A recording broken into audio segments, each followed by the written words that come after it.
नमस्कार साथियों। तो चलिए आज के दैनिक जागरण में क्या खास खबरें हैं उन्हें हम लोग एक एक करके देख लेते हैं। और याद रखिए दैनिक जागरण का राष्ट्रीय संस्करण है, तो इसमें आप लोगों को महत्वपूर्ण खबरें ही देखने को मिलेंगी। गरीब, युवा, महिलाएं व किसान मेरे लिए सबसे बड़ी चार जातियां हैं। प्रधानमंत्री ने कहा है कि जब तक मैं इन चार जातियों को मुश्किलों से उबार नहीं देता हूं, चैन से बैठने वाला नहीं हूं। स्वयं को जनता का माई बाप समझती थी सरकारें, और कुशासन की पराकाष्ठा पीछे छोड़ सुशासन की ओर बढ़ा है भारत। झारखंड के देवघर एम्स में 10,000वें जन औषधि केंद्र का लोकार्पण, 25,000 केंद्र बनाने के अभियान का शुभारंभ किया है। और पीएम किसान महिला ड्रोन केंद्र का भी शुभारंभ किया है। और कृषि कार्य के लिए 15,000 स्वयं सहायता समूहों को मिलेंगे ड्रोन। आप देखते हैं, जिससे आप देखते हैं कि कीटनाशकों का छिड़काव किया जा सकता है, और आप देखते हैं कि भूमि का माप किया जा सकता है। और क्या बोले प्रधानमंत्री साहब, आज महिला किसानों को नमन करने का मन है, इसलिए योजना का नाम नमो ड्रोन दीदी नाम देना चाहता हूं। विकसित भारत का संकल्प सिर्फ मोदी या सरकार का नहीं है, यह सबको साथ लेकर सबके सपने पूरे करने का संकल्प है। और ग्रामीणों ने जन औषधि केंद्रों को मोदी की दवाई की दुकान नाम दे दिया, और जो बीमारी से बचाती है और जेब का पैसा बचाती है। मोदी की गारंटी, यानी कि गारंटी पूरी होने की गारंटी की बात हो रही है। तो ये सब बातें हो रही हैं। और आप देखते हैं कि देखिए, मध्य प्रदेश राजस्थान में भाजपा आगे, छत्तीसगढ़ तेलंगाना में कांग्रेस को बढ़त, ये एग्जिट पोल कह रहा है। अब आप लोगों के मन में ये सवाल आ रहा होगा कि एग्जिट पोल क्या होता है। एक ओपिनियन पोल आप लोगों ने सुना होगा। देखिए, एग्जिट पोल आप लोग देखते हैं कि जब आप वोट दे के बाहर निकल रहे होते हैं ना, उस समय आपने देखा होगा कि पत्रकार, कई एजेंसियों के लोग आपसे पूछते हैं कि आपने किसे वोट दिया है, किन मुद्दों पर वोट दिया है। तो उसी को एग्जिट पोल कहते हैं। और ओपिनियन पोल आपने देखा होगा कि चुनाव के पहले आप देखते हैं कि रिपोर्टर, कई एजेंसियों के लोग आपसे पूछते फिरते हैं गांव गांव में, शहरों शहरों में, कि आप किसे वोट देंगे, किन मुद्दों पर वोट देंगे। तो उसी को आप लोग ओपिनियन पोल कहते हैं। ठीक है। तो एग्जिट पोल आप सभी जानते हैं कि कई बार गलत साबित हो जाते हैं, कई बार सही साबित हो जाते हैं। तो ज़्यादा इसमें गंभीरता से लेने की ज़रूरत नहीं है, क्योंकि आप सभी जानते हैं एक बात और, कि हम लोग वोट डालने जाते हैं, उसके बाद बाहर निकलते हैं तो हम सही भी नहीं बोलते हैं। हमारे मन में डर रहता है कि हमने इसका नाम ले दिया तो वो बुरा मान जाएगा। तो इसमें आप देखिए, news 28 today's news 24 today Chanakya क्या कह रहा है, मध्य प्रदेश में कह रहा है 139 से आप देखिए 163 बीजेपी को मिलने की बात हो रही है, कांग्रेस को 62 से 86, बसपा को 01 से 9 आप देख सकते हैं। बाकी इसका आज हम पीडीएफ उपलब्ध करवा देंगे, तो आप लोग जाकर जरूर देख लीजिएगा। ठीक है, क्योंकि मुझे लगता है कि कल परसों का और इंतजार कर लीजिए, हम लोग हकीकत रिजल्ट ही देख लेंगे, क्या हम एग्जिट पोल पर बहस करें। और 97 तेजस लड़ाक विमान, और आप देखेंगे 156 प्रचंड हेलीकॉप्टर खरीदेगी सरकार। रक्षा खरीद परिषद ने 2.25 लाख करोड़ रुपए की रक्षा खरीद को दी मंजूरी। और आप देखेंगे इसमें सुखोई 30 लड़ाकू विमान को अपग्रेड करने का प्रस्ताव भी है। और आप देखेंगे कि विदेशी रक्षा निर्माताओं पर काफी हद तक कम हो जाएगी हमारी निर्माता भी। वायुसेना प्रमुख ने डीएसी के फैसले को ऐतिहासिक बताया। फरवरी 2021 में रक्षा मंत्रालय ने वायुसेना के लिए 83 तेजस MK-1A लड़ाकू विमान की खरीद के लिए हिंदुस्तान एरोनॉटिक्स लिमिटेड के साथ 48,000 करोड़ रुपए का सौदा किया था। वायुसेना प्रमुख air chief marshal BR Chaudhary ने डीएसी के फैसले को ऐतिहासिक बताते हुए कहा था कि इस खरीद के बाद वायुसेना में LCA मार्क 1 विमानों की संख्या 220 यानी कि 10 बेड़े की हो जाएगी। और रिटायर्ड हो रहे MiG-21 विमानों की जगह बेहतर LCA तेजस बेहतर विकल्प है। और आप देखिए, पड़ोसी हमारे चाइना जैसे हों, पाकिस्तान जैसे हों, तो हमें रक्षा पर ध्यान देना ही होता है। नौसेना के पोत पर तैनात की जाएगी एंटी शिप मिसाइलें। भारतीय नौसेना के लिए मध्यस्थ दूरी की एंटी शिप मिसाइलों की खरीद की प्रारंभिक स्वीकृति दी गई है। और MRASHM की परिकल्पना सतह से सतह पर मार करने वाली मिसाइल के रूप में की गई है, जो भारतीय नौसेना के जहाजों पर एक प्राथमिक आक्रामक हथियार होगा। डीएसी के ने निर्णय लिया अब से खरीद मामलों की सभी श्रेणियों में न्यूनतम 50% खरीद स्वदेशी सामग्री के रूप में होगी। इसमें ये भी कहा जा रहा है। सीबीआई ने तृणमूल विधायक, ये आप देखिए तृणमूल कांग्रेस के विधायक जफी कुल के घर से बरामद किए 35 लाख रुपए। शिक्षक भर्ती घोटाले में 2 पार्षदों सहित पार्टी के कई नेताओं पर भी शिकंजा है। कोलकाता, मुर्शिदाबाद और कुछ बिहार जिलों में छापेमारी की गई है। आजकल आप देख रहे हैं कि वेस्ट बंगाल में भी काफ़ी भ्रष्टाचार की बातें हो रही हैं। सेंट्रल ब्यूरो ऑफ इन्वेस्टिगेशन की अगर हम लोग बात करें तो 1 अप्रैल 1963 में इसकी स्थापना हुई थी। नई दिल्ली में हेडक्वार्टर देखने को मिलेगा। अब आप लोग कहोगे कि चलिए वेस्ट बंगाल घूम के आते हैं हम लोग, तो ये आप देखिए वेस्ट बंगाल आपको कोलकाता इसकी राजधानी, इसकी सीमा उड़ीसा, झारखंड, बिहार, सिक्किम और असम से लगती। अंतर्राष्ट्रीय सीमा नेपाल, भूटान, बांग्लादेश 3 देशों से लगती है। ममता बनर्जी यहाँ की चीफ मिनिस्टर हैं। और आप देखते हैं राज्यपाल की बात करें तो सीबी आनंद बोस यहाँ के राज्यपाल हैं, सीबी। और विधानसभा में 294 सीटें हैं, राज्यसभा में 16 सीटें हैं, लोकसभा में 42 सीटें हैं। 88,752 वर्ग किलोमीटर में फैला हुआ है आपका वेस्ट बंगाल, पश्चिम बंगाल, ये याद रखिएगा। दूसरी तिमाही में 7.6% रही विकास दर। चालू वित्त वर्ष 2023-24 की दूसरी तिमाही जुलाई से सितंबर में भारतीय जीडीपी की विकास दर 7.6% रही। आरबीआई ने भी दूसरी तिमाही में विकास दर 6.5 रहने का अनुमान लगाया था। इस वर्ष जुलाई से सितंबर में एक बार फिर भारत दुनिया में सबसे तेज गति से विकास करने वाला देश रहा है। चालू वित्त वर्ष की पहली तिमाही में जीडीपी विकास दर 7.8% थी।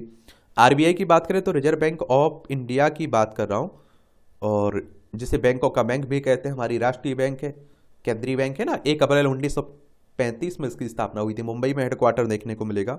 और देखिए अगर हम लोग बात करें किसकी, जीडीपी की, सकल घरेलू उत्पाद की, तो इसके बारे में हम आपसे हमेशा कहता हूं कि जरूर याद रखा करिएगा जीडीपी के बारे में। और यह किसी भी देश में एक निश्चित अवधि के दौरान उत्पादित हुई सभी अंतिम वस्तुओं और सेवाओं का कुल मौद्रिक मूल्य होता है। आमतौर पर किसी देश की जीडीपी को मापने के लिए 1 वर्ष की अवधि का प्रयोग किया जाता है, तो उसी को जीडीपी कहते हैं। पर्यावरण सुरक्षा की फंडिंग पर रोड मैप की कोशिश COP28 वार्षिक जलवायु वार्ता हो रही है ना दुबई में, संयुक्त अरब अमीरात में। दुबई पहुंचे प्रधानमंत्री 3 महत्वपूर्ण बैठकों में लेंगे हिस्सा। 8 वैश्विक नेताओं से भी करेंगे द्विपक्षीय मुलाकात। होने दीजिए क्या फैसले होते हैं देखेंगे हम लोग। 17 दिन बाद सुरंग से निकले सभी श्रमवीर पूरी तरह फिट हैं। ये आपने देखा है कि सुरंग में फंसे हुए थे ना 41, जो आप देखते हैं कि कहाँ, उत्तरकाशी की सिलक्यारा सुरंग में, उन्हीं की बात हो रही है। पंजाब में पूर्व मंत्री धर्मसोत और गिल जिया के घर ईडी का छापा। वन घोटाले से जुड़ी मनी लॉन्ड्रिंग मामले में 14 ठिकानों पर दी दबिश। धर्मसोत कैप्टन व गिलजिया चन्नी सरकार में रह चुके मंत्री, वन मंत्री। और देखिए ईडी की बात करें तो इन्फोर्समेंट डायरेक्टरेट की बात कर रहा हूँ, प्रवर्तन निदेशालय की बात कर रहा हूँ। और ये एजेंसी भी काफी चर्चा में रहती। 1 मई 1956 में इसकी स्थापना हुई थी। नई दिल्ली में हेडक्वार्टर देखने को मिल जाएगा आप लोगों को। और देखिए मनी लॉन्ड्रिंग कहने का मतलब होता है कि गैर कानूनी तरीके से जो पैसा कमाते हैं ना, फिर उसे आप देखते हैं कि वैध बनाने की कोशिश की जाती है, उसी को कहते हैं। ये आपकी राष्ट्रीय राजधानी दिल्ली से जुड़ी हुई खबरें हैं। ये आप देखिए आदर्श बाग तमसो या तमसो माँ ज्योतिर्गमय के साथ लोगो पेटेंट कराएगा जेएनयू। वर्तमान लोगो में हिंदी अंग्रेजी में लिखा है जेएनयू। छात्रावासों की मरम्मत का भी कराया जा रहा है कार्य इसमें। दिल्ली विश्वविद्यालय, ये भी डीयू में एक साथ 2 डिग्री ले सकेंगे विद्यार्थी। 1016वीं अकादमिक परिषद की बैठक में लिया गया निर्णय। कोविड में सेमेस्टर ब्रेक होने वाले विद्यार्थियों को डिग्री पूरी करने का मौका की बात भी हो रही है, तो अच्छी बात है। 2-2 ले लीजिएगा, चाहे कुछ ही करिए। भाषा, आर्थिक स्थिति और साकार बन रहे दाखिले के आधार। मनमानी पर उतरे निजी स्कूल, हाई कोर्ट द्वारा प्रतिबंधित किए गए नियमों को किया शामिल। 75% सीटें सामान्य श्रेणी के लिए स्कूल की करनी है सुनिश्चित।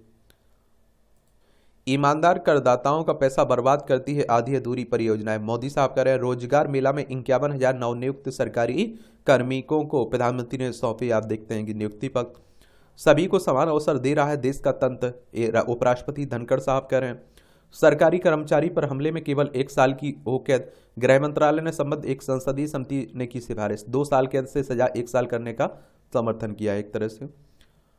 अमेरिका भारत की साझेदारी का बेहतरीन उदाहरण है निसार। ये अमेरिकी अंतरिक्ष एजेंसी नासा के प्रमुख विल नेल्सन ने कहा है कि NASA ISRO synthetic aperture radar Nisar मजबूत अमेरिका भारत साझेदारी का उदाहरण है।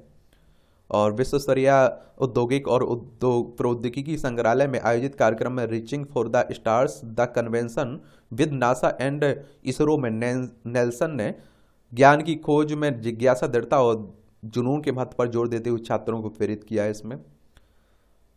जलवायु प्रभावों से निपटने के लिए विकासशील देशों को मिलेगा फंड। COP28 की बैठक में मुआवजा देने के प्रस्ताव को दी गई मंजूरी। संयुक्त राष्ट्र की जलवायु वार्ता गुरुवार को शुरू हो गई ना। संयुक्त राष्ट्र यानी कि यूनाइटेड नेशंस की बात होती है। 24 अक्टूबर 1945 में इसकी स्थापना हुई थी, यूएन की, और न्यूयॉर्क यूएसए में इसका हेडक्वार्टर देखने को मिल जाएगा। भारत और चीन जल्द अगले दौर की सैन्य वार्ता करने पर सहमत हुए। आजकल आप देख रहे हैं भारत और चाइना के रिश्ते भी बुरे दौर से ही गुजर रहे हैं। विदेशी दौरे पर आवभगत के लिए सांसदों को केंद्र से लेनी होगी मंजूरी। राज्यसभा सचिवालय ने जारी की अधिसूचना, निर्देशों का पालन करने को कहा। सांसदों को विदेश यात्रा के उद्देश्य की जानकारी राज्यसभा महासचिव को देनी होगी। जोशीमठ के लिए 1658 करोड़ की पुनर्निर्माण योजना को मंजूरी। अमित शाह की अध्यक्षता में उच्च स्तरीय समिति का फैसला। इस साल की शुरुआत में जमीन धंसने से प्रभावित हुआ था जोशीमठ, आपको मालूम होगा। देश भर के संस्कृत और विद्यालयों के बच्चे भी अब होंगे स्मार्ट व हुनरमंद, कंप्यूटर से होंगे लैस। छात्रों को दिया जाएगा कौशल विकास से जुड़ा प्रशिक्षण। महर्षि संदीप ने राष्ट्रीय संस्कृत शिक्षा बोर्ड ने इसे लेकर कौशल विकास मंत्रालय से भी साधा है संपर्क। दिल्ली के शिक्षा निदेशक हिमांशु गुप्ता बने CBSE के सचिव। 4 वर्षों के लिए की गई इनकी नियुक्ति। 2012 में बैच के IAS हैं हिमांशु। पूर्वोत्तर भारत में चीन समर्थित अलगाववादी को बड़ा झटका। एक मणिपुर से को मुक्त कराने और पैन मंगोलियन मूवमेंट के उद्देश्य वाले UNLF के चीन के साथ रहे करीबी रिश्ते। UNLF का सशक्त विंग PLA नक्सलियों को हथियार सप्लाई करने में रहा शामिल। एक बात और आप लोगों को बता दूं, देखिए यूनाइटेड नेशनल लिबरेशन फ्रंट की बात हो रही है, क्योंकि देखिए हर संभव हमारे पड़ोसी देशों की इच्छा रहती कि भारत में अशांति फैलाए, और इसीलिए आप देखते हैं कि हमारे यहाँ जो इस तरह के संगठन रहते हैं उनकी मदद करते हैं, उन्हें हथियार, आर्थिक मदद भी पहुंचाते हैं। देखिए लद्दाख, हिमाचल प्रदेश, उत्तराखंड, सिक्किम और अरुणाचल प्रदेश 5 राज्यों की सीमा रखती है हमारी चाइना से। अभी तेलंगाना में चुनाव हुए थे आपके, कल 30 नवंबर को थे ना, तो उन्हीं की सब की बातें हो रही हैं, राजनीति की बातें हो रही है सब, ठीक है। अब इंतजार करिए बाकी चुनाव रिजल्ट का। जातिवार जनगणना केंद्र का क्षेत्राधिकार है, उत्तर प्रदेश सरकार कह रही है। एक बात आप लोगों ने देखा होगा कि अभी बिहार ने क्या किया कि जातिगत सर्वे करवाया है, तो उसी को लेकर बातें होने लगी हैं। और देखिए जातिगत जनगणना की अगर बात करें तो 1931 में अंतिम बार आप देखते हैं कि जातिगत जनगणना के सर्वे मतलब रिकॉर्ड आंकड़े सामने आए थे, उसके बाद कभी नहीं आए। और जनगणना की अगर हम लोग बात करें तो आप सभी जानते हैं कि 1872 में लॉर्ड मेयो के समय में शुरू हुई थी। 1881 से नियमित जनगणना लॉर्ड रिपन के समय से शुरू हुई थी। और जनगणना से हर साल आपके एग्जाम में क्वेश्चन पूछे जाते हैं, ये भी याद रखिएगा।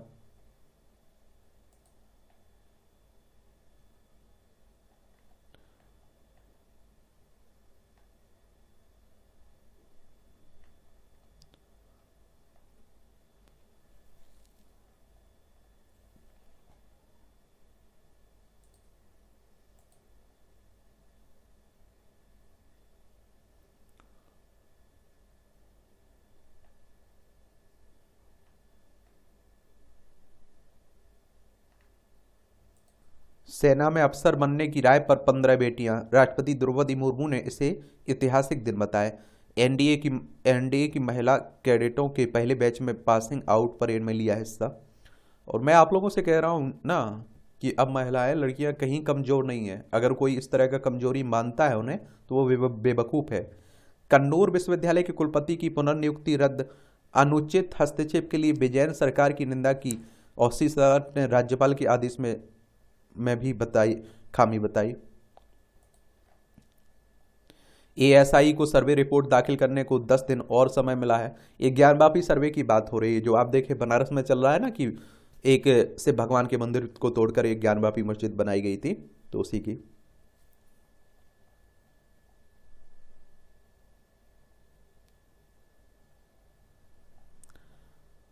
शिक्षिका बहू ने पंचायत को विकास के साथ स्वावलंबन का पाठ भी पढ़ाया। और उत्तर प्रदेश में फिरोजाबाद की बसई मोहम्मदपुर पंचायत बनी आदर्श उदाहरण। इस तरह के आप लोग देखते हैं कि कई बार डेली देखने को मिल जाती है हमें पंचायतों के विकास की कथा। तो मैं आप लोगों से हमेशा कहता भी हूँ कि अगर आपके यहाँ का सरपंच ईमानदार है, प्रधान आपने ईमानदार चुना है, तो आपके गांव की 90% समस्याएं समाधान हो सकता है, खत्म हो सकती है समस्याएं। बस ईमानदार होना चाहिए। सबसे जरूरी और सबसे महत्वपूर्ण पाठ संपादकीय पाठ, ये आपको प्रीलिम्स में, मुख्य परीक्षा में, इंटरव्यू में, हर जगह मदद पहुंचाती है आपको। एक सामान्य जानकारी भी आपको यहां से मिलती है। तो आप देखेंगे हिंदुत्व को बल देने वाली पहल कौन सी? हिंदू को कोई कैसे परिभाषित करता है? क्या यह हिंदुइज्म यानी कि हिंदूवाद, या फिर हिंदुत्व है, या सनातन धर्म क्या है? ऐसे प्रश्न थे जिन पर बीते दिनों बैंकॉक में आयोजित विश्व हिंदू कांग्रेस के दौरान मंथन हुआ। थाईलैंड की राजधानी में आयोजित इस 3 दिवसीय कार्यक्रम में 61 देशों के करीब 2000 से अधिक धार्मिक गुरुओं, संगठनों, विभिन्न अंशभागियों ने भाग लिया। इन 3 दिनों के दौरान विभिन्न विचारोत्तर सत्रों के दौरान एक अवधारणा, दर्शन और सार्वभौमिक जीवन शैली के रूप में हिंदुत्व पर गहन विचार विमर्श हुआ। और इस दृष्टिकोण से सम्मेलन के दौरान एक बड़ी घोषणा हुई। हिंदू नेतृत्व ने हिंदुओं की पहचान को लेकर अंग्रेजी के इज्म यानी कि वाद जैसे प्रत्यय के जुड़ाव से बने हिंदूवाद को सिरे से खारिज कर दिया और इसके बजाय करीब 100 से अधिक देशों में रहने वाले 120 करोड़ हिंदुओं के हिंदू नेस यानी कि हिंदुत्व को स्वीकृति प्रदान की गई। बुनियादी रूप से देखें तो हिंदूवाद और हिंदुत्व में कोई बहुत ज्यादा अंतर नहीं दिखेगा, जबकि अनुयायियों के लिए हिंदुत्व सनातन धर्म में वर्णित जीवन शैली का ही स्वरूप है। एक ऐसा स्वरूप जिसे एक धर्मपरायण हिंदू व्यक्ति, परिवार और समुदाय जड़ और चेतना सभी प्रकार की मान्यताओं के लिए शाश्वत आश्रय स्थली मानता है। और इस पूरे विमर्श के दौरान हिंदुइज्म को खारिज किया जाना सबसे महत्वपूर्ण रहा। और असल में आप देखते हैं कि इज्म का जुड़ाव 150 साल पुराने षड्यंत्र का हिस्सा है। हिंदुत्व और हिंदुओं और हिंदुत्व को दमनकारी एवं भेदभाव पूर्ण रवैये वाली मान्यता के रूप में चित्रित किया जाना इस षड्यंत्र के मूल में रहा। यदि कोई गहराई से हिंदुत्व के उद्भव एवं विकास की पड़ताल करे तो पाएगा कि यह सबसे पुरानी सभ्यताओं में से एक है जिसके माध्यम से मानवता विकसित हुई है। इसमें इज्म यानी कि वाद का जुड़ाव उसे बदनाम करने की बड़ी साजिश का हिस्सा था। जहां तक बात का प्रश्न है तो प्रगतिगामी, पतोन्मुख, कट्टरपंथी धार्मिक और आध्यात्मिक आंदोलन के साथ इसका नियमित रूप से जुड़ाव रहा है। अपनी मंशा और प्रकृति में विभाजनकारी होने के साथ साथ वह वाद नकारात्मक एवं अपमानजनक भी होता है। दरअसल वाद मुख्यधारा से इतर और शरारती तत्वों के साथ भी जुड़ता आया है। इस ऐतिहासिक परिप्रेक्ष्य के आधार पर विश्व हिंदू कांग्रेस ने हिंदुइज्म यानी कि हिंदूवाद की अवधारणा को पूरी तरह खारिज कर दिया है। और आप देखिए हिंदुइज्म को नकारने के पीछे एक वजह यह भी रही है कि किस प्रकार यह जुमला अस्तित्व में आया। और हिंदुइज्म का जुमला एम विलियम्स ने गढ़कर उसे लोकप्रिय बनाया। विलियम्स ने हैंडबुक ऑन हिंदुइज्म के माध्यम से ऐसा किया। यहाँ इस तथ्य को अभी अनदेखा नहीं किया जा सकता है कि इस हैंडबुक का प्रकाशन society for promotion of Christian knowledge ने 1877 में किया था। इस पृष्ठभूमि में कोई भी इसके पीछे की कुत्सित मंशा का आसानी से अनुमान लगा सकता है। यह एक प्रकार की बौद्धिक बेईमानी थी जिसका उद्देश्य हिंदू विरोधी आख्यान तैयार करना था, सभ्यता को कलंकित करना था। यहाँ तक कि हिंदू मान्यता में पवित्र माने गए अध्यात्म गुरुओं और साधु संतों जैसे पवित्र लोगों को भी नहीं बख्शा गया। और विश्व हिंदू कांग्रेस 150 साल पुरानी इस सुनियोजित षड्यंत्र की पोल खोलने के लिए पूरी तरह से तैयार और प्रतिबद्ध थी। और आप देखते हैं कि यह उचित ही है कि विश्व भर में हिंदुओं को यह सडन समझ आया और इसलिए उन्होंने इस जबरन दी गई पहचान से पीछा छुड़ाने के संकेत दिए। इसके बजाय वे अब हिंदुत्व से पहचाने जाएंगे। वास्तव में हिंदुत्व का छत्र ही अधिक समावेशी होने के साथ ही सनातन धर्म का व्यापक दार्शनिक प्रतिरूप है। हिंदुत्व एक सरल एवं सहज स्वरूप है जो सदियों से हिंदुओं की विशिष्ट जीवन शैली का प्रतिनिधित्व करता आया है और धर्म के दर्शन की शाश्वत प्रकृति का भी परिचायक है। विश्व हिंदू कांग्रेस ने भी हिंदुत्व की यही व्याख्या एवं परिभाषा दी है। विश्व हिंदू कांग्रेस ने राजनीतिक लाभ और निजी पूर्वाग्रहों के चलते हिंदुत्व को सनातन धर्म के विरुद्ध खड़ा करने के प्रयासों के विरुद्ध भी एक मत से प्रस्ताव पारित किया। और राष्ट्रीय स्वयंसेवक संघ के पर सरसंचालक मोहन भागवत ने इस घरेलू को और गहनता से समझाते हुए बताया कि कैसे इसका इस्तेमाल कट्टरता को बढ़ाने के लिए किया जाता है। डॉक्टर भागवत ने समझाया कि हिंदुत्व असल में पूंजीवाद, साम्यवाद और भौतिकवाद जैसे सभी वादों से परे है। भले ही इन वादों में से कुछ लोगों को भौतिक लाभ पहुंचा हो, लेकिन खुशी, आनंद और शांति की जो आज भी तलाश है। उन्होंने हिंदुत्व से जुड़ी समावेशिता को विस्तार से समझाया, जबकि विरोधी इसकी बिल्कुल गलत व्याख्या करते हैं। वास्तविकता यही है कि सभी संप्रदायों का परंपराओं ने हिंदुत्व के व्यापक छत्र तले ही परम तत्व प्राप्ति की दिशा में प्रयाण किया और यह सहिष्णु छात्र न केवल भारतीय परंपराओं बल्कि सदियों से भारत में शरण पाती आई मान्यताओं को भी समायोजित करने के लिए तत्पर रहा। और आप देखिए, जैस आयतना धर्मा यानी अर्थात धर्म की ही विजय का आधार है, इस विश्व हिंदू कांग्रेस की थीम रही और थीम की मंशा भी एकदम स्पष्ट थी। संघ प्रमुख ने इसे और स्पष्ट भी किया कि हिंदू किसी अन्य पर विजय नहीं तलाश रहे, इसके बजाय हिंदू सभी के लिए प्रगति, विकास और व्यापक समृद्धि के स्तर पर विजय की कामना करते हैं। माता अमृतानंदमयी ने इस विमर्श में एक नया आयाम यह जोड़ा कि ब्रह्मांड का सर्वोच्च ज्ञान और परम चेतना हिंदुत्व को दूसरों से विशिष्ट बनाते हैं। हिंदुत्व और सनातन धर्म की राह पर आगे बढ़ना विश्व हिंदू कांग्रेस की उल्लेखनीय पहल रही है। यह हिंदुओं के लिए वसुधैव कुटुंबकम की संकल्पना को साकार करने की दिशा में वैश्विक मामलों में सार्थक भूमिका निभाने के लिए एक दूत भी बना। लेखक नई दिल्ली स्थित centre for integrated and holistic studies के निदेशक हैं और मुख्य कार्यकारी अधिकारी हैं। इनका नाम है क्या, के ए बद्रीनाथ। इनके द्वारा यह आर्टिकल लिखा है। पश्चिम एशिया संकट के सबक। ये पिछले लगभग आप देखिए 1.5 माह से चल रहे हमास इजरायली युद्ध में अवहद इजरायली बंधकों और जेलों में बंद हमास के अपराधियों ने में अदला बदली पश्चिम एशिया में शांति का मार्ग प्रशस्त करेगी, इस पर फिलहाल कुछ कहना कठिन है। पिछले 75 वर्षों से अनवरत युद्धरत इजरायल ने यह सिद्ध किया है कि वह एक प्रतिबद्ध राष्ट्रीय समाज है। यहाँ के लोगों ने अपना देश मिलने से पहले भारत को छोड़कर संपूर्ण विश्व में प्रताड़ना झेली है और कितनी बाधाओं के बाद वे अपनी पवित्र भूमि पर एकत्रित हुए लगातार अपने शत्रुओं से संघर्षरत हैं।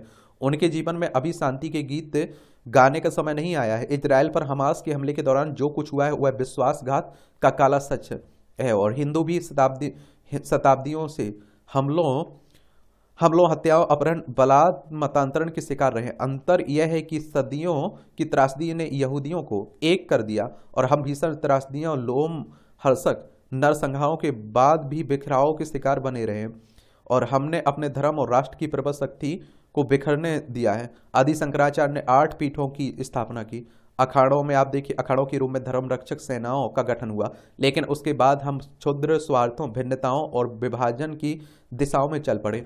हमारे शत्रुओं ने इसका लाभ उठाया। चूंकि यह हमारा भोगा हुआ यथार्थ है, इसलिए इजरायल की त्रासदी से एकाकार को पाना बहुत स्वाभाविक है और हमास, हिजबुल्लाह जैसे ईरान समर्थित आतंकी संगठन इजरायल के घातक शत्रु हैं। इजरायली प्रधानमंत्री हमास के खात्मे पर आमादा है, लेकिन दुनिया उन पर युद्ध विराम के लिए दबाव बना रही। लगभग एक ही कालखंड में पाकिस्तान और इजरायल 2 नए मजहब देश बने हैं। इजरायल तो यहूदियों के लिए सपनों का देश था, लेकिन पाकिस्तान शीत युद्ध की पश्चिमी आवश्यकताओं की उपज थी। और जैसे इजरायल के खिलाफ गाजा में काबिज हमास और लेबनान में सक्रिय हिजबुल्लाह है, वैसे ही हमारे विरुद्ध पाकिस्तान है, जिसने आप देखिए जैश लश्कर जैसे आतंकी संगठन पाल रखे हैं। जब पाकिस्तान एटम बम बनाने में प्रयासरत था, तब हमारे देश के प्रधानमंत्री ने यह परवाह नहीं की कि पाकिस्तान यह शस्त्र भारत के लिए ही बना रहा है। हमारे नेता स्कूली बच्चों की तरह अमेरिका से यह शिकायत करने में जाते रहे कि देखिए ये एटम बम बना रहा है, उसकी काट करने के बारे में नहीं सोचा। इजरायल के उत्तर में स्थित लेबनान एक आदर्श लोकतांत्रिक देश हुआ करता था। 1956 में वहाँ की आबादी में 56% ईसाई, लगभग 20% शिया और इतने ही सुन्नी मुस्लिम थे। 1948 के इजरायल फिलिस्तीन संघर्ष में यहाँ लगभग 5 लाख फिलिस्तीनियों ने शरण ली थी। मजहबी आतंकवाद ने ऐसा प्रभाव डाला कि एशिया का स्विट्जरलैंड कहलाने वाला यह देश हिजबुल्लाह के प्रभुत्व वाला एक गरीब देश बन गया। पलायन इतनी अधिक हुआ कि बहुसंख्यक ईसाई 2020 में घटकर मात्र 21% रह गए। वहाँ का लोकतंत्र आतंकी सशक्त मिलिशिया का बंधुआ बन गया। लेबनान का हस्र हमारे लिए भी एक सबक है। विभाजन के दौरान आप देखते हैं कि गांधी, नेहरू और मौलाना आजाद दिल्ली में घूम घूम कर पाकिस्तान जा रहे लोगों को रोक रहे थे। वे आबादी का स्थानांतर नहीं चाहते थे। यदि प्रधानमंत्री नेहरू पाकिस्तान नहीं चाहते तो विभाजन के बाद उनका लक्ष्य कश्मीर में पाकिस्तानी सेनाओं की पराजय का होना चाहिए था। हमारी सेनाएं यह कार्य 3 माह से कम समय में कर डालती, लेकिन उन्हें रोक दिया गया। उस समय बलूचिस्तान पाकिस्तान से अलग आज़ाद देश था और सीमांत गांधी खान अब्दुल गफ्फार खान भी पाकिस्तान से अलग पख्तूनिस्तान चाहते थे। मात्र पंजाब और सिंध से बने पाकिस्तान के लिए अपना अस्तित्व बनाए रखना संभव ना होता। यह एक स्वाभाविक रणनीति होनी चाहिए थी, लेकिन हमारे नेतृत्व ने अपनी सेनाओं को रोककर जम्मू कश्मीर का एक हिस्सा पाकिस्तान के पास रहने दिया। उन्होंने जम्मू कश्मीर को बांटकर शांति खरीदनी चाहिए, पर वे असफल रहे। जब पाकिस्तान से युद्ध हुआ तब राज्य के एक नीतिगत अंग के रूप में हमें सेनाओं की भूमिका को स्वीकार करना चाहिए। 1962 में चीन के साथ युद्ध में पराभव ने सिद्ध किया कि यदि प्रभावशाली सैन्य शक्ति ना तो सियासी कलाबाजियों किसी काम की नहीं होती हैं। अमेरिकी राष्ट्रपति जो बाइडेन ने कहा था कि इजरायल पर हमास का आक्रमण G20 सम्मेलन में पश्चिम एशिया से होकर यूरोप तक प्रस्तावित कॉरिडोर की योजना को ध्वस्त करने के लिए है, और इस कॉरिडोर की पहल चीन के रोड एंड बेल्ट के यूरोपीय प्रोजेक्ट को निष्फल कर देती है। सफल कूटनीति के पीछे तोपों की ताकत भी होती है। जब शक्ति और समृद्धि बढ़ती है तब बाह्य शत्रु आंतरिक शत्रुओं के साथ साम्य स्थापित करने लगते हैं।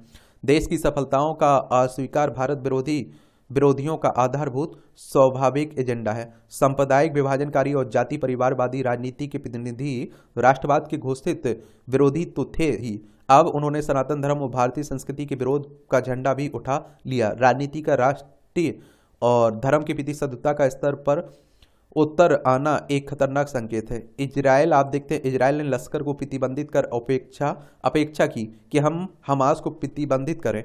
इसमें कोई संदेह नहीं कि हमास एक आतंकी संगठन है। चूंकि केरल में हमास समर्थकों की ओर से उसके नेता खालिद मसाल का वर्चुअल संबोधन कराया गया, इसलिए उस पर प्रतिबंध का आधार बनता है। इजरायल राष्ट्र संस्कृति इतिहास की प्रतिबद्धता का उदाहरण है। हमें भी समाज के बिखरे धागों को एक रफूगर की तरह जोड़ना है, और ताकि देश का एकात्म स्वरूप निखर कर सामने आए। लेखक पूर्व सैनिक और पूर्व प्रशासक, इनका नाम है R विक्रम सिंह, इनके द्वारा यह आर्टिकल लिखा गया है।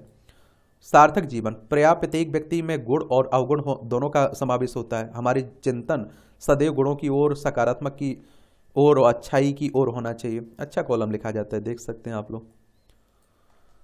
ये आप देख सकते हैं, रक्षा क्षेत्र में आत्मनिर्भरता की बात हो रही है। जो हम लोगों ने रक्षा अधिकरण परिषद ने 97 तेजस विमान और 156 प्रचंड लड़ाकू हेलीकॉप्टर की खरीद को जो मंजूरी दी ना, उसी की बात हो रही है। और सबल हो रही पुलिस, बिहार में बढ़ रही आपराधिक घटनाएं चिंता का कारण बनती जा रही हैं। यह सच है कि अपराध को पूरी तरह खत्म नहीं किया जा सकता है, लेकिन कम तो किया जा सकता है। एड्स मुक्त दुनिया का सपना, ये आप सभी जानते हैं कि 1 दिसंबर को आपका एड्स दिवस मनाया जाता है। Ads acquired immune deficiency syndrome नामक बीमारी करीब 4 दशक से पूरे विश्व में गंभीर खतरे के रूप में उभरती रही है। और विश्व स्वास्थ्य संगठन यानी कि WHO की रिपोर्ट के अनुसार वैश्विक स्तर पर आप देखिए 2022 के अंत तक 3.9 करोड़ से भी ज़्यादा लोग HIV human immuno deficiency virus के साथ जी रहे हैं। HIV ही एड्स रोग का कारण बनता है। वैसे दुनिया के कई हिस्सों से पिछले कुछ वर्षों में एड्स के मामलों में कमी देखी जा रही है, और इसी आधार पर आप देखेंगे विशेषज्ञों का मानना है कि यदि थोड़े और प्रयास कर लिए जाएं तो निश्चित ही एड्स की रोकथाम में इससे मदद मिल सकती है। और इस बारे में HIV एड्स मामलों पर संयुक्त राष्ट्र एजेंसी UN एड्स की एक नई रिपोर्ट में कहा गया है कि वर्ष 2030 तक एड्स का खात्मा करने के लिए एक स्पष्ट रास्ता मौजूद है, लेकिन इसके लिए मजबूत राजनीतिक नेतृत्व के साथ विज्ञान को अपनाने, विषमताओं का मुकाबला करने और सतत निवेश सुनिश्चित किए जाने की आवश्यकता होगी। और आप देखिए HIV संक्रमितों के लिए समर्थन दिखाने, एड्स रोगियों को साहस देने तथा आप देखेंगे कि सरकारों, अंतर्राष्ट्रीय संगठनों और हर उम्र के लोगों के बीच एड्स, आप देखते हैं एड्स के बारे में जागरूकता बढ़ाने के उद्देश्य से प्रतिवर्ष 1 दिसंबर को एक विशेष थीम के साथ विश्व एड्स दिवस मनाया जाता है, जो इस साल लेट कम्युनिटी लीड विषय के साथ मनाया जा रहा है। विश्व एड्स दिवस 2023 का उद्देश्य यही है कि एड्स को समाप्त करने के लिए सामुदायिक नेतृत्व की पूरी क्षमता का उपयोग किया जाए। और एड्स महामारी की शुरुआत आप देखते हैं, शुरुआत के बाद से करीब 4 करोड़ लोग एड्स के कारण अपनी जान गंवा चुके हैं। एड्स ने मौतों की संख्या 2004 में करीब 20 लाख थी, जो 2010 में घटकर 13 लाख से कम हो गई थी। UN एड्स के मुताबिक 2022 में 6.3 लाख लोगों में एड्स की पुष्टि हुई। भारत में अनुमानित 24.7 लाख लोग HIV से आप देखते हैं कि पीड़ित हैं। दुनिया भर में आज एड्स से ही हो रही मौतों का एकमात्र कारण समाज में व्याप्त असमानता है। इसका अपराधीकरण करने वाले कानून लोगों को जीवन रक्षक उपचार से दूर करते हैं, इसलिए इन्हें तुरंत हटाए जाने की आवश्यकता है। एड्स के प्रसार के कारणों में आज भी स्वास्थ्य संबंधी जागरूकता, जिम्मेदारी का अभाव, अशिक्षा, निर्धनता, अज्ञानता, बेरोजगारी प्रमुख कारण माने जा सकते हैं। बहुत से लोग एड्स के लक्षण उभरने पर भी बदनामी के डर से न केवल HIV परीक्षण कराने से कतराते हैं, बल्कि HIV संक्रमित किसी व्यक्ति की पहचान होने पर उससे होने वाला व्यवहार तो बहुत चिंतनीय, निंदनीय होता है। 1 दिसंबर को मनाया जाता है ना, ये आप लोग जरूर याद रखिएगा। ये आप देखिए 1988 के बाद से 1 दिसंबर को हर साल मनाया जाता है, और इसका उद्देश्य ये है कि HIV संक्रमण के प्रसार की वजह से एड्स महामारी के प्रति जागरूकता फैलाई जाए। तो ये जरूर याद रखिए। और देखिए WHO की बात करें तो वर्ल्ड हेल्थ ऑर्गेनाइजेशन की बात हो रही है। इसकी स्थापना आप देखते हैं कि कब हुई थी। WHO की 7 अप्रैल 1948 को जेनेवा स्विट्जरलैंड में हेडक्वार्टर देखने को मिलेगा इसका। ठीक है, यहाँ भी आप लोगों को कॉलम देखने को मिलेंगे, देख लिया करिएगा इन्हें भी। ये भी आप देखिए असुरक्षित कर्ज पर RBI की सख्ती। हाल ही में RBI ने उपभोक्ता ऋण के मामले में बैंकों एवं गैर बैंकिंग वित्तीय संस्थानों के लिए जोखिम भार 100% से बढ़ाकर 125% कर दिया है। इसका आशय है कि बैंक या NBFC पहले असुरक्षित ऋण देने के लिए जितनी पूंजी रखते थे, अब उन्हें उससे 25% ज़्यादा पूंजी रखनी होगी, ताकि अगर कर्जदार सही समय पर ऋण को नहीं चुका पाता तो उस 125% राशि से रिकवरी की जा सके। हालांकि RBI ने आवास, शिक्षा, वाहन, गोल्ड ऋण को इसकी जद से बाहर रखा है। चलिए, चुनाव ड्यूटी से आ गया हूँ, खरी खरी तंज कसा जाता है। बात निकली तो दूर तो लग जाएगी। झारखंड में आप देखिए शिबू सोरेन से भावनात्मक लगाव है आदिवासी समुदाय को। कानून के दायरे में आए AI। दुनिया में AI के नियम को लेकर एक साझा नीति बहुत जरूरी है, ताकि कोई भी इस अत्याधुनिक तकनीक का दुरुपयोग ना कर सके। आर्टिफिशियल इंटेलिजेंस की बात हो रही, कृत्रिम बुद्धिमत्ता की बात हो रही, इसका दुरुपयोग भी बढ़ रहा है ना, तो चिंता भी बढ़ रही है। अक्टूबर में कोर सेक्टर में 12.1% की बढ़ोतरी की बात हो रही है। RBI ने बैंक ऑफ अमेरिका पर जुर्माना लगाया, ये आप देखते हैं कुछ मानदंडों के उल्लंघन के लिए। और फोर्स की दानदाताओं की सूची में नंदन नीलकड़ी भी है इसमें शामिल। और GST विभाग ने सीएट को भेजा 1.98 करोड़ का नोटिस। राजकोषीय घाटा अक्टूबर में पूरे साल के लक्ष्य का 45% है। पहले 7 महीनों में सरकार को 15.9 लाख करोड़ रुपए प्राप्त हुए। करों के हिस्से के तौर पर राज्यों को ये आप देखिए 5,28,405 करोड़ रुपए दिए गए हैं। टाटा टेक्नोलॉजीज का शेयर 163 चढ़ा। वारेन बफेट के सहयोगी चार्ली मंगर का 99 साल की उम्र में डेथ हो गई इनकी। 1959 में एक डिनर पार्टी में मिले थे दोनों। बफेट के लिए मंगर ने छोड़ दी थी अपनी वकालत। सिगार बोर्ड रणनीति का था इजाद। चलिए, अच्छी बात है। MG मोटर में हिस्सेदारी खरीदेगा GSW समूह। डिजाइन के साथ बढ़ रहा है देश के इलेक्ट्रॉनिक मैन्युफैक्चरिंग का बाजार। हमारी अश्विनी वैष्णव साहब कह रहे। काला तेंदुआ उड़ीसा में चली बाघों की गणना के दौरान देखिए, ये भी आप देखेंगे। ये आप देखिए वैश्विक अनाज बाजार में भारत की हिस्सेदारी दुगनी। भारतीय कृषि उत्पादों के 5 आयातक अगर देखें, अमेरिका, चीन, बांग्लादेश, UAE आप लोगों को देखने को मिलेगा। ये आपकी अंतर्राष्ट्रीय खबरें हैं। राम मंदिर के प्राण प्रतिष्ठा में थाईलैंड से आएगी मिट्टी। अमेरिकी कोर्ट में भारतीयों का नाम आना चिंताजनक है, विदेश मंत्रालय कह रहा है। और गुजरात में दर्ज केस रद्द कराने के आश्वासन पर हत्या की साजिश में शामिल हुआ था निखिल गुप्ता। आप देखते हैं कि खालिस्तानी आतंक पन्नू की हत्या की नाकाम साजिश में भारत के एक व्यक्ति को शामिल होने की बात हो रही है ना, तो अमेरिका ने भारत पर आरोप लगाए हैं। UN नेताओं ने भारत को बताया दक्षिण सहयोग का चैंपियन। UN की उप महासचिव अमीना बोली, वसुधैव कुटुंबकम के दर्शन को साकार कर रहा है भारत। संयुक्त राष्ट्र विकास भागीदारी कोष के 6 वर्ष पूरे होने पर मुख्यालय में कार्यक्रम आयोजित हुआ ना, ये बात हो रही है। विवादों में रहे अमेरिका के पूर्व विदेश मंत्री हेनरी किसिंजर की डेथ हुई है। 1971 युद्ध के दौरान पाक के थे समर्थक, मुंह की खानी पड़ी थी। पूर्व PM इंदिरा गांधी के लिए किया था अपशब्द का प्रयोग इन्होंने। चलिए, ये आप देखिए खेल का क्षेत्र है। युगांडा ने T20 विश्व कप में जगह बनाकर रचा इतिहास, ये भी देखने को मिल रहा है। क्रिकेट तो आप लोग भी पसंद करते होंगे। हॉकी टूर्नामेंट में भारत की अगुवाई करेंगे हरमनप्रीत। अमित पंघाल और शिव थापा सेमीफाइनल में। विश्व चैंपियनशिप के उपविजेता अमित पंघाल, एशियाई चैंपियन संजीता ने अपना शानदार प्रदर्शन रखते हुए SSCB के 12 मुक्केबाजों ने पुरुषों की राष्ट्रीय मुक्केबाजी चैंपियनशिप के सेमीफाइनल में जगह बना ली है। संटो के शतक से बांग्लादेश ने कसा शिकंजा, कैपिटल्स और जायंट्स का मैच भी वर्षा से धुला। जूनियर महिला हॉकी विश्व कप में भारत की जीत के साथ शुरुआत। चलिए, खेल का क्षेत्र रहता है। ये आप देखिए, सड़कों पर सभी का अधिकार है, ये सिर्फ स्थानीय लोगों के लिए नहीं। कर्नाटक हाईकोर्ट ने कहा डेवलपर आम जनता को सड़क का इस्तेमाल करने से नहीं रोक सकता है। हाईकोर्ट ने एकल जज वाली पीठ के फैसले को बरकरार रखकर आदेश दिया है। देख रहे हो आप लोग।